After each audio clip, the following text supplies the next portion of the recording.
Bienvenue dans Comprendre la finance, le podcast qui vous aide à lire la réalité derrière les chiffres. Aujourd'hui, on plonge dans un mécanisme aussi puissant que dangereux, le LBO, ou Leverage Buyout, un montage où la dette devient un outil stratégique pour acheter une entreprise, et parfois pour la mettre à genoux. Car derrière chaque LBO se cache une question essentielle. Jusqu'où peut-on s'endetter pour créer de la valeur ? Le principe du LBO est simple. Une holding est créée, elle emprunte massivement, elle achète une entreprise et c'est cette entreprise qui remboursera la dette grâce à ses flux de trésorerie. Autrement dit, l'entreprise s'achète elle-même avec ses profits futurs. Ce modèle repose sur trois conditions. Un cash flow solide, une activité prévisible, une capacité à générer rapidement de la valeur. Quand ces trois éléments sont réunis, le levier devient un accélérateur. Quand il manque, il devient un piège.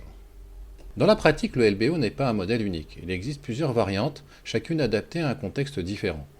MBO, Management Buy Out. Les dirigeants rachètent l'entreprise qu'ils pilotent. C'est le montage le plus aligné, ceux qui gèrent deviennent ceux qui possèdent. Le MBI, Management Buy In. Une équipe externe rachète l'entreprise. Alors c'est plus risqué car les nouveaux dirigeants doivent apprendre l'activité. Le OBO, Owner Buy Out. Le dirigeant actionnaire se revend à lui-même via une holding, très utilisé pour sécuriser un patrimoine ou préparer une transmission. Le SBO, Secondary Buyout, un fonds revend à un autre fonds, fréquent dans les cycles de private equity, surtout quand la société a encore du potentiel. Chaque type répond à une logique différente, mais tous reposent sur le même moteur, le levier financier. Un LBO fonctionne uniquement si les acteurs sont parfaitement alignés. En effet, les fonds d'investissement apportent les capitaux propres, fixent la stratégie et pilotent la gouvernance. Les banques et prêteurs, eux, financent la dette et imposent une discipline stricte, governance, ratio, reporting. Et ensuite, les dirigeants. Ils sont souvent associés au capital via des mécanismes d'intéressement, bons de souscription d'actions, actions gratuites, management package. Le LBO est une mécanique où chacun doit être motivé à créer de la valeur. La dette est le cœur du LBO. Elle se structure en plusieurs étages, chacun avec son rôle. D'abord la dette senior, c'est une dette prioritaire avec un faible coût, une forte exigence et des covenants stricts. Ensuite la dette subordonnée, plus risquée, plus rémunérée, elle complète la dette senior. La dette mezzanine, hybride entre dette et capital. Ses coupons sont élevés, parfois convertibles. Et enfin unitranche, c'est une seule dette qui remplace toutes les autres, très utilisée depuis 2015 pour simplifier les montages. En somme, plus le levier est fort, plus la rentabilité potentielle augmente, mais plus la marge de manœuvre disparaît. Le LBO est extrêmement sensible aux conditions de marché. En effet, quand les taux sont bas, les montages explosent, les multiples montent, les fonds lèvent des milliards.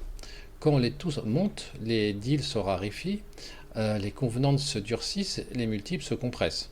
Et les grandes phases d'expansion sont 1990-1992, 2000-2003, 2008-2013, 2020-2022. Et les phases de stress sont les crises financières, les remontées de taux, les chocs macroéconomiques. En somme, le LBO est un baromètre de la liquidité mondiale. Un LBO n'est pas juste un montage financier, c'est un plan de transformation avec plusieurs objectifs. Déjà, une croissance du chiffre d'affaires, développer de nouveaux marchés, renforcer les positions existantes, amélioration des marges, optimiser les coûts, restructurer les activités, automatiser. Ensuite, optimiser du BFR, réduire les stocks, accélérer les encaissements, négocier les délais aux fournisseurs. Et ensuite, arbitrage d'actifs, c'est-à-dire céder les actifs non stratégiques pour renforcer le cœur du business. Enfin, c'est aussi un effet de levier financier.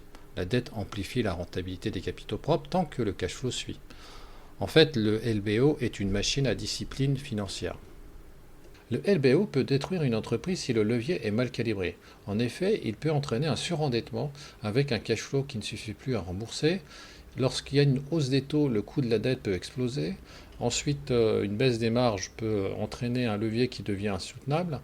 Et bien sûr, la pression des créanciers, avec une forte pression sur les renégociations de contrats, des covenants et des restructurations.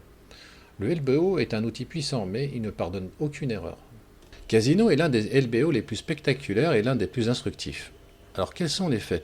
Le groupe est contrôlé via une cascade de holdings endettés, Rallye, Foncière, Euris, Finatis. Entre 2014 et 2022, la dette cumulée des holdings dépasse 3,5 milliards d'euros. Les taux bas ont masqué la fragilité du montage, jusqu'à la remontée brutale des taux en 2022-2023. Et en 2023, Casino doit restructurer massivement. Perte de contrôle par des actionnaires historiques, arrivée de nouveaux investisseurs, conversion de dette en capital, cession d'actifs majeurs. Le cours de Casino s'effondre de 90% en 3 ans. Alors pourquoi ce LBO a capoté? D'abord parce que tous les ingrédients du risque LBO étaient réunis. Levier trop élevé, structure en cascade, dépendance extrême à la dette, remontée des taux. Ensuite, les marges sous pression dans la grande distribution. En fait, le levier a cessé d'être un outil de création de valeur, il est devenu une bombe à retardement. Alors ce que montre ce cas, quand le levier est trop fort, l'entreprise perd le contrôle de son destin. Ce ne sont plus les dirigeants qui décident, ce sont les créanciers, les agences de notation et les marchés. Casino est devenu un cas d'école, un LBO qui fonctionne jusqu'au jour où les taux montent. En conclusion, le LBO est une alchimie entre ambition et prudence. Bien utilisé, il dynamise les entreprises et crée de la valeur. Mal calibré, il peut les fragiliser et précipiter leur chute. Car en finance, tout repose sur une question. L'entreprise pourra-t-elle rembourser demain ce qu'elle emprunte aujourd'hui? Merci de votre écoute. Si cet épisode vous a aidé à mieux comprendre les mécanismes cachés de la finance, vous pouvez soutenir le podcast très simplement en laissant un like, en vous abonnant ou en partageant autour de vous. Vous pouvez aussi retrouver mon livre sur Amazon, Pilotage de la performance, déconstruire les illusions, piloter avec lucidité. A très bientôt dans Comprendre la finance.